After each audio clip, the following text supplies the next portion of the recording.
Menjauh 1000 kilometer. Puisi Ise, Denny J.A.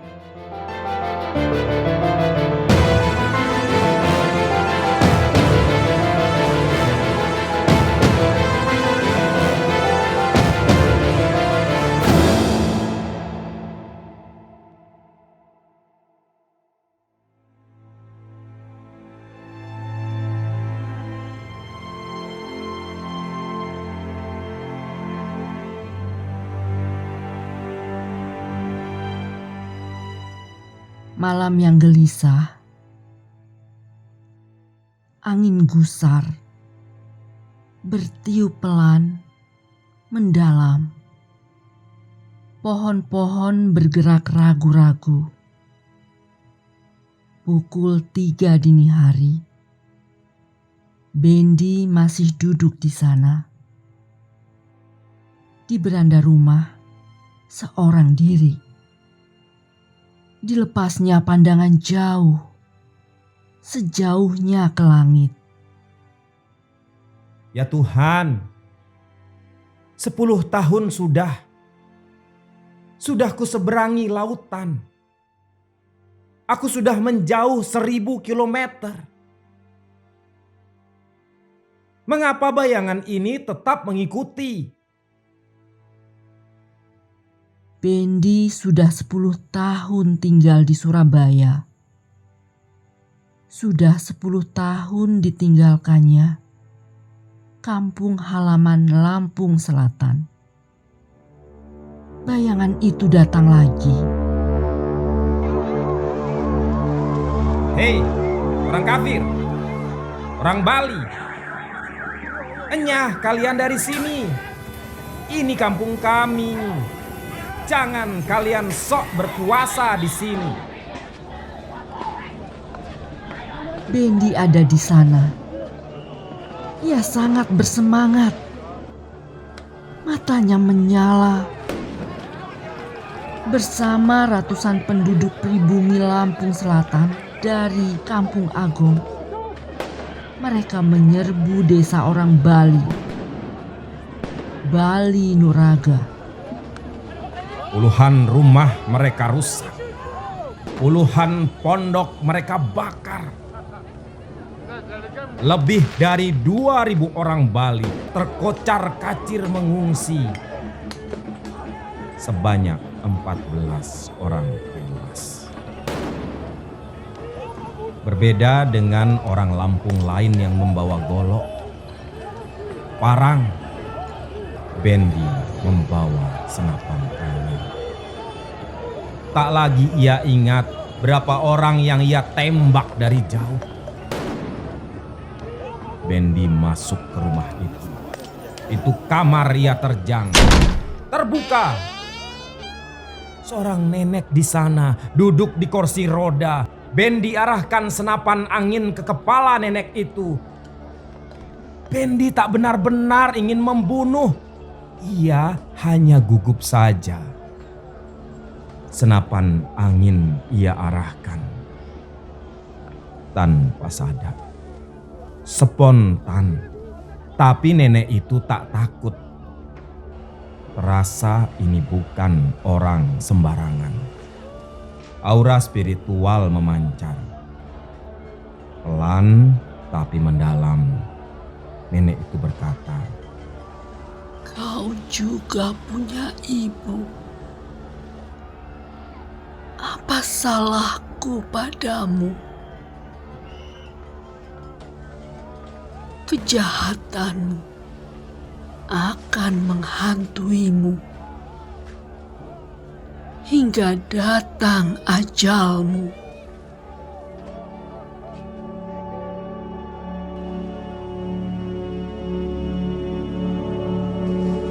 Bendy terdiam. Senapan angin diturunkannya. Terpana. Puluhan panah dari mata nenek itu menghujam ulu hati Bendy. Saat itu, tahun 2012, Usia Bendi 25 tahun. Memang Bendi dan kawan-kawan menang, mengalahkan komunitas Bali.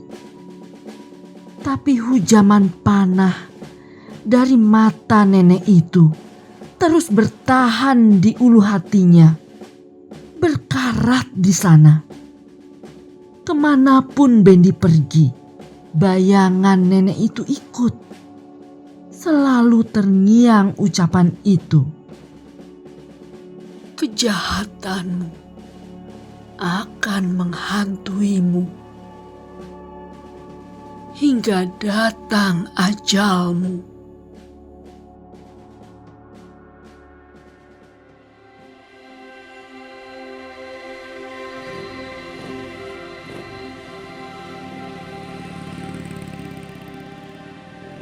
Bendi pun meninggalkan Lampung Selatan. Ia pindah ke Surabaya. Ia ingin lupakan konflik Lampung versus Bali ini. Ia seberangi lautan. Ia pergi lebih dari 1.000 kilometer ke Surabaya. Di atas kapal laut, di tengah samudera, digeladak, Bendi berteriak, "Kampung halamanku, selamat tinggal. Aku takkan kembali. Aku menjauh darimu."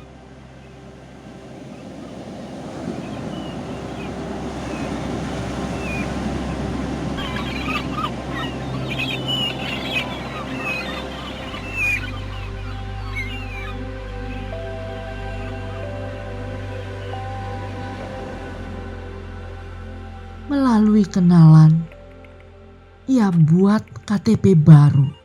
Bendi warga Surabaya.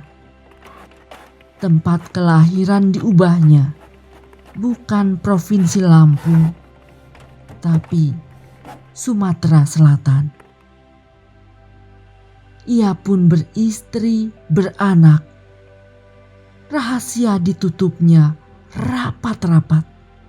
Bahkan istrinya pun tak tahu jika Bendi asal Lampung. Keluarga Bendi di Lampung juga tak tahu Bendi ada di mana. Ini hidup baru. Bendi ingin lupakan hidup yang lama. Tapi kejadian ini kebetulankah? Bendi tak habis mengerti. Kau manajer yang bagus, Bendi. Teruslah bekerja keras. Pimpinannya, Rusdi, acap memujinya. Bendi baru saja tahu, minggu lalu ternyata pimpinannya itu bukan pemilik tunggal hotel. Pimpinannya, Rusdi, mengajak Bendi berkunjung kepada pemilik dengan saham lebih besar lagi. "Ini pemilik sebenarnya, Bendi. Saya ini sama dengan kau, hanya bekerja. Tapi saya diberi saham kecil-kecilan. Pemilik aslinya sahabat lama saya. Ia orang baik, sangat baik. Pemilik ini low profile. Ia tak mau tampil. Tapi kau jangan kaget ya. Wajahnya agak murung. Sedihnya tak kunjung selesai."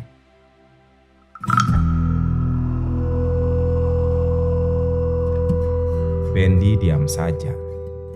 Walau ia mulai bertanya,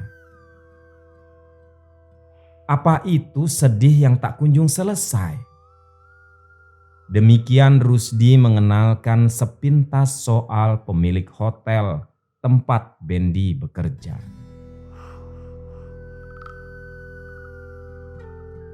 Rumah pemilik hotel ini cukup besar. Pagarnya bernuansa Bali. Ia orang Bali, Rusdi memberi info tambahan. Hati Bendi berdegup, tapi ditahannya. Bendi tak ingin terlihat gusar. Mereka duduk di ruang tamu. Orang memanggil pemilik hotel ini Pak Wayan. Lengkapnya Wayan Ardika. Di ruang tamu terpampang foto anak lelaki usia 15 tahun. Pak Rusdi menjelaskan, ini anak kesayangan Pak Wayan. Anaknya wafat ketika sedang berkunjung ke rumah saudaranya di Lampung Selatan. Anak ini tak tahu menau konflik di sana. Desa Bali Nuraga diserbu orang Lampung. Ia pun ikut terbunuh. Pak Wayan sempat sakit sebulan lamanya. Sejak itu ia selalu murung. Foto anaknya ini ia pasang di ruang tamu. Istri dan anak lainnya pernah menurunkan foto itu. Mereka tak tega jika Pak Wayan terus murung. Tapi Pak Wayan marah. Kalian jangan pernah turunkan foto ini. Arwah Satya tetap hadir di sini. Sejak saat itu, istrinya, anaknya, tak ada yang berani. Foto Satya selalu di sini.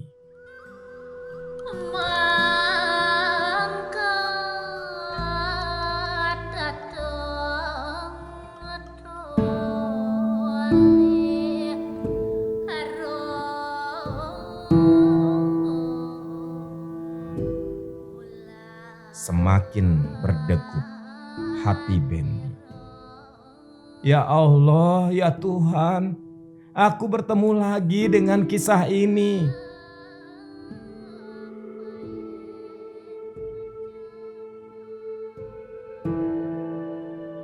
Pak Wayan pun datang ke ruang tamu. Wajah murungnya langsung terasa. Kaki Bendi gemetar. Ia merasa bersalah. Bendi ingin jujur cerita masa lalu. Tapi Bendi takut respon Pak Wayan. Pak Wayan membaca kegelisahan Bendi. Pak Bendi, ada masalah? Oh, tidak Pak, jawab Bendi serba salah.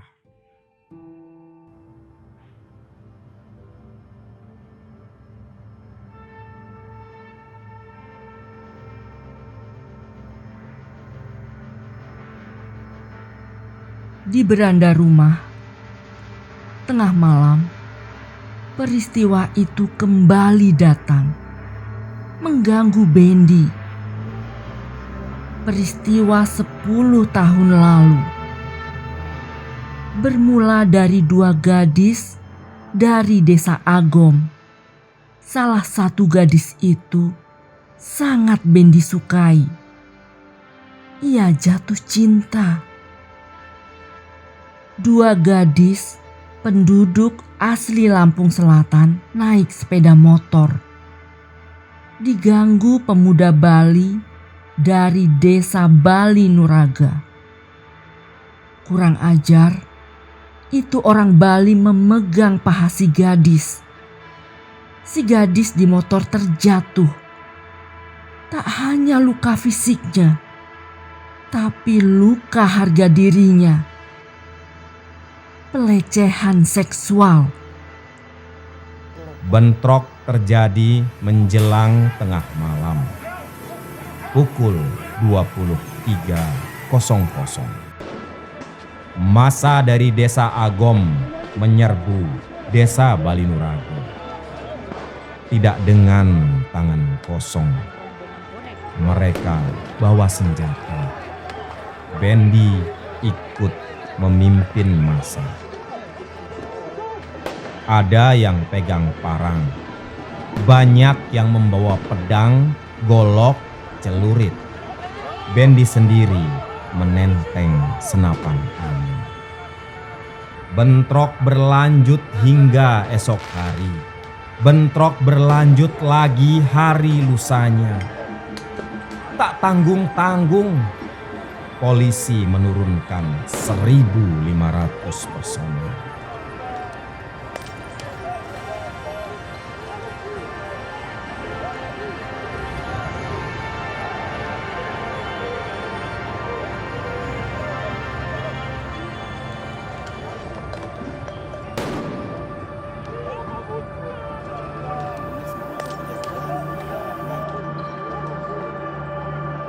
Sampai kapan aku berlari? Hingga kapan rahasia itu kututup? Bendi bertanya pada diri. Angin bertiup sepoi di beranda rumah Bendi di malam itu. Percuma aku merahasiakan ini pada semua. Toh, aku tak bisa merahasiakannya kepada hatiku sendiri. Hatiku tahu semua. Justru ini yang menyiksa. Bendi membuka tas panjang itu yang sudah 10 tahun tak dibuka. Senapan angin dipandang-pandangnya lagi. Bendi tak tahu pasti apakah senapan ini yang membunuh anaknya Pak Wayan.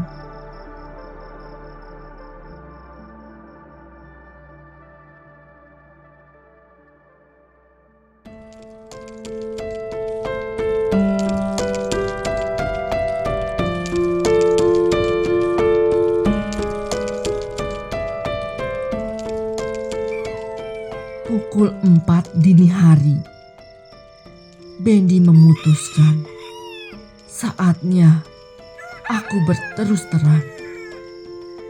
Aku ingin terbuka. Harus kuceritakan semua kepada Pak Wayan dan Pak Rusdi sambil kuserahkan ini senjata. Aku tak peduli. Setelah itu, apakah aku dipecat? Pecat saja, silahkan. Bendi ingin tidur sejenak. Setelah segar, ia akan minta Pak Rusdi kembali menemaninya ke rumah Pak Wayan.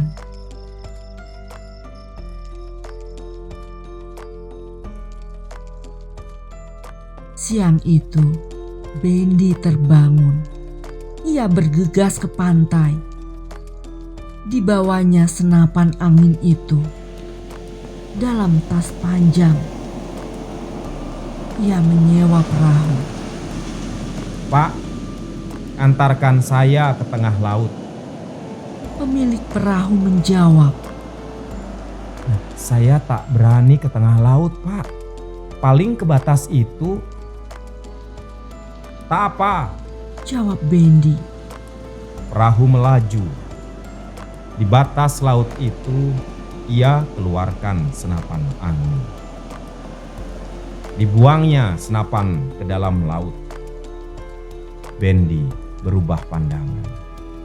Ia batalkan niat berterus terang ke Pak Wayan.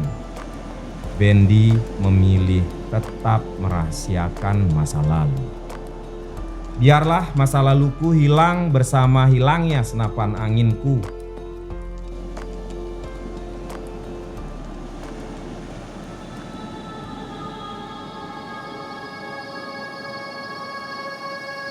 Awalnya Bendi lega. Namun kembali wajah nenek itu muncul. Kejahatan akan menghantuimu hingga datang ajalmu. Terdiam lama Bendi. Ia merasa sepi, sendiri, terancam. Ah, bayangan. Mengapa kau selalu menghantuiku? Kau ingin apa dariku? Kau ingin aku bunuh diri? Bendi mulai jenuh. Ia bertanya pada diri sendiri.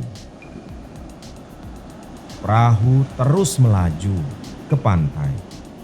Angin laut meniup sepoi. Sesuatu yang gaib hadir. Terbayang seorang wanita yang sudah wafat sejak Bendi kecil. Sambil menangis, Bendi menyebut wanita itu di hati. Ibu, ibu.